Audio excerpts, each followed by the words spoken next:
Garrett Whitfield had never lost a deal in his life. Not when he was 23 and cold-calling investors from a folding table in his cousin's garage. Not when the market crashed and half his competitors folded overnight. Not once in 11 years of building Whitfield Capital from nothing into a firm that managed $900 million and climbing. But this arrangement his mother had orchestrated over 3 Sunday dinners and 2 phone calls he hadn't fully paid attention to. This felt like the first thing in a long time he hadn't chosen for himself. He straightened his cuffs in the rearview mirror of the Escalade. His driver, Marcus, said nothing. Marcus never said anything, which was exactly why Garrett kept him. The restaurant his mother had selected was quiet, expensive, the kind of place where nobody looked at anybody else's table. Garrett had eaten here a dozen times for business. He knew the Maître d' by name, knew which corner booths had the best acoustics for negotiation, knew that the salmon was always overpriced and always worth it. He did not know the woman he was about to meet. Elena Voss, 28, daughter of Richard Voss, who ran a mid-size logistics company out of Cincinnati that Garrett's firm had quietly been eyeing for a partial acquisition. His mother had framed it as a coincidence. Garrett had let her believe he believed that. He'd done exactly 40 seconds of research on Elena Voss. That was not an accident. He'd done it deliberately, the way he sometimes walked into negotiations without reading the full brief, to stay honest, to keep his reactions unscripted. His mother had shown him one photograph, a group photo from some charity gala, and Elena had been standing at the edge of it, slightly turned away, hair pulled back, no makeup visible, wearing something shapeless and dark. Unremarkable. He'd handed the phone back and said fine. Fine. That was the word he'd used. Like she was a conference room booking. His mother had looked at him with that particular expression she reserved for when she thought he was being cruel without knowing it. He walked into the restaurant at 7:02. 2 minutes late, which for Garrett was essentially on time. The Maître d' smiled. Mr. Whitfield. Your guest is already seated. He followed through the room without hurrying, eyes adjusting to the low light, mind still half on the call he'd ended in the car. A fund manager in London who was nervous about a position and needed reassurance Garrett had given smoothly, automatically, without real thought. Then he saw her. He stopped walking. Not dramatically. Not in a way anyone would have noticed. He simply stopped for 1 full second, recalibrated, and kept moving. Elena Voss was not the woman at the edge of the photograph. Or rather, she was, and he understood now, with the specific clarity of a man who had spent years reading rooms, that the photograph had lied the way all photographs lie when someone doesn't want to be seen. She was sitting with her posture easy and straight, not stiff, not performative, just naturally upright, the way people sit when they're comfortable in their own bodies. Her hair was down, dark and simple. She was wearing a dress the color of deep water, nothing flashy, and she wasn't looking at her phone or the door. She was reading the menu with what appeared to be genuine interest. She looked up when he was 2 tables away. Her eyes were steady. Not nervous. Not impressed. Just present. Mr. Whitfield, she said, and her voice was even, unhurried. Ms. Voss. He pulled out his chair and sat at a. I'm sorry I'm late. You're 2 minutes late, she said. I wasn't tracking it. Something about the way she said it, not reassuring him, not performing graciousness, just stating a fact, made him pause. Can I ask you something directly? He said. I'd prefer it. Did your father tell you why your family was introduced to mine? She set the menu down. My father told me your firm has been looking at acquiring a minority stake in Voss Logistics for about 8 months, and that your mother suggested this dinner. He thinks it's about business. She tilted her head slightly. He's not wrong, is he? Garrett looked at her. No, he said. He's not wrong.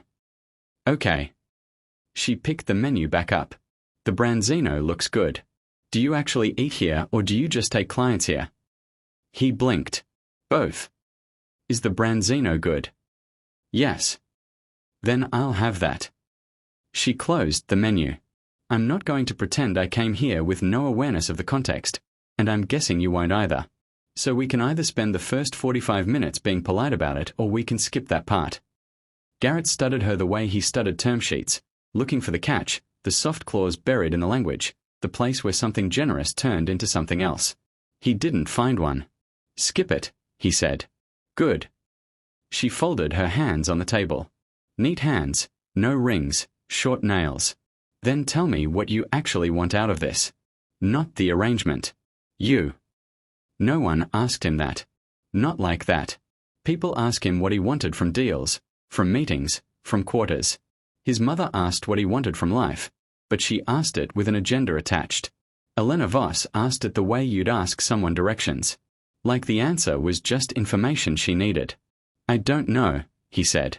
She nodded slowly, like that was a reasonable answer. That's honest. What do you want? He asked. I want to not be an acquisition, she said. Business or otherwise. He felt the corner of his mouth move. Not quite a smile. Noted. The wine came. She asked the sommelier one specific, technical question about the vintage. Not to perform knowledge, he could tell, but because she actually wanted to know, and the sommelier answered with visible surprise and then visible pleasure. People liked being asked real questions. Garrett knew that professionally. He watched Elena Voss do it the way other people breathed. Through the first course, they talked. Not about the acquisition, not about their families. She asked about his fund's approach to distressed assets, and when he answered, she followed up with a question sharp enough that he sat up slightly. She'd done her research. Not 40 seconds of it. You've read our portfolio filings, he said. Quarterly, for the past 2 years, she said. I almost cold emailed your acquisitions team 8 months ago about a different deal. Why didn't you? Because I changed my mind about the terms. She sipped her wine. I usually trust that instinct. Garrett looked across the table at the woman his mother had described as a nice, steady girl from a good family, the woman in the blurry edge of a photograph, the woman he had said fine about. He thought about the word fine, about what it meant, what it cost, what you gave away when you used it. Ms. Voss, he said. Elena. Elena. He said her name carefully, like he was deciding something. I'd like to have dinner again. She considered him. Not long. She was not someone who performed deliberation. Same terms, she said. No pretending. No pretending, he said. She nodded once. Then yes. Outside, later, Marcus pulled the Escalade to the curb and Garrett sat in the back without speaking for a long moment. Home, sir. Marcus said. Garrett looked out the window at the restaurant entrance, where he could just see Elena Voss accepting her coat from the attendant, saying something that made the young attendant laugh. Yeah, he said quietly. Home. But he was already thinking about the second dinner. And for the first time in a long time, he had not thought about London, or the fund, or the acquisition, for almost 2 full hours. He noticed that. He filed it carefully away, the way you file something you're not ready to name yet. The second dinner was his idea. The third was hers. By the fourth, nobody was counting. They met on a Tuesday at a wine bar in Midtown she'd suggested, smaller than anywhere Garrett usually went, the kind of place with mismatched chairs and a chalkboard menu and absolutely no reason to be seen there for business purposes. He'd walked in expecting to feel out of place and didn't. That bothered him slightly, in a way he couldn't categorize. Elena was already there. She was always already there. He'd started to understand that it wasn't about being early. It was that she simply didn't run late, didn't manufacture arrival as an entrance, didn't need the room to turn when she walked in. She was just there, settled, present, a glass of something red already open in front of her and a folded newspaper on the table that she'd apparently been actually reading. You read print newspapers, he said, sitting down. When I can find them. She pushed the paper aside. You look like you had a bad afternoon. He hadn't told her that. He hadn't told anyone that. The call with the London Fund had gone sideways in a way that would require 3 weeks of careful management, and he'd spent the car ride over reconstructing the conversation, finding the exact moment he'd miscalculated. How can you tell? He said. Your jaw, she said simply, and flagged down the server. Garrett made a conscious effort to unclench his jaw. He hadn't realized it was clenched. She ordered for both of them without asking, which should have irritated him and didn't, partly because she ordered exactly what he would have ordered and partly because the way she did it was without performance. No look to check his reaction, no small smile of confidence. She just knew, and she acted on what she knew, and she moved on. Tell me about the bad afternoon, she said. You don't want to hear about fund mechanics. I asked, didn't I? So he told her. Not the softened version he gave his board, not the controlled version he gave his partners. He told her the actual sequence, the assumption he'd made, the variable he'd awaited, the moment the other party had seen the opening and taken it. He was precise about his own mistake in a way he was rarely precise with anyone, because most people either wanted to reassure him or wanted to see him rattled, and Elena Voss appeared to want neither. She listened the way she did everything, fully, without performing attention. When he finished, she was quiet for a moment. "You knew during the call," she said. "Not after." He looked at her. "Yes. But you finished it anyway." There was nothing else to do at that point. She nodded. "That's not a bad quality," she said. "Knowing you're wrong in real time and not blowing the whole thing up because of it." She turned her wine glass slowly by the stem.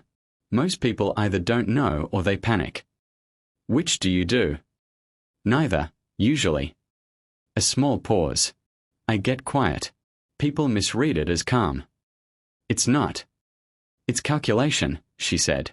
"It just looks like calm from the outside." Garrett thought about that for the rest of the evening. He met her father 6 weeks in, not by arrangement but by accident. Richard Voss appeared at a mutual industry breakfast, saw Garrett across the room, and made his way over with the particular expression of a man who had prepared remarks for an encounter he'd been expecting. "Garrett." A firm handshake.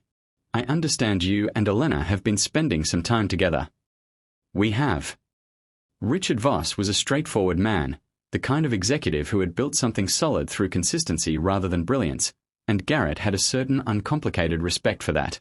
He was also clearly trying to read Garrett the way people always tried to read Garrett, looking for the angle, for what this was really about. "She's not easy," Richard said, which was not what Garrett expected him to say. "I know." "She doesn't." Richard paused, choosing. "She doesn't fit what people expect. She never has. She's not interested in fitting." He looked at Garrett steadily. "I want to know that's not a problem." "It's not a problem," Garrett said. Richard held the look for another beat, then nodded once, satisfied in the way that men like him were satisfied, not by charm, but by something underneath it. The thing about Elena was this: she was the first person in Garrett's adult life who was not affected by what he was worth. Not in the performative way people sometimes tried, the studied indifference, the deliberate not mentioning of money that itself became a kind of mention. She genuinely didn't organize her behavior around it. She split checks without discussion when it was her idea to go somewhere. She didn't order differently based on where they were. She had opinions about things that had nothing to do with status and stated them without softening them for his benefit. She told him once, flatly, that a property he mentioned considering in the Hamptons sounded like a waste of capital given what she understood of his allocation strategy. He had laughed, actually laughed, because she was right and because nobody said things like that to him. "You could be more diplomatic about it," he said. "I could," she agreed, and left it there.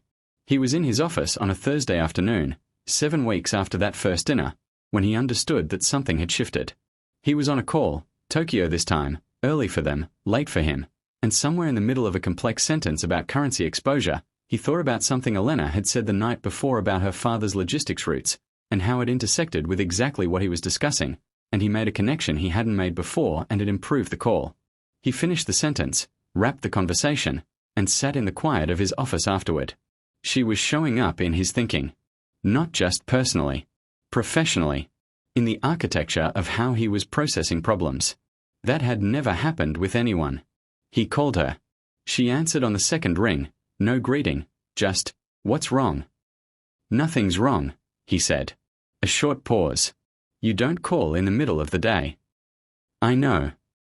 He looked out the window at the midtown skyline, grey and familiar and suddenly slightly different in a way he couldn't explain. "I wanted to ask you something." "Ask." He had prepared a reasonable, measured way to say this. He discarded it. "Are we doing this?" he said. "Actually doing this?" She was quiet for a moment. Not the performing deliberation quiet. The calculation quiet, the kind that looked like calm from the outside. "I've been doing this," she said. "I've been waiting to see when you'd catch up." Something loosened in his chest. Something he hadn't known was tight. "That's a yes," he said. "That's a yes," she confirmed. He heard the faint sound of her returning to whatever she'd been doing before he called, the soft click of a keyboard, the quiet of her own office, and he stayed on the line for another moment longer than necessary, not saying anything. Neither did she. It was, he thought, the most comfortable silence he had ever been in.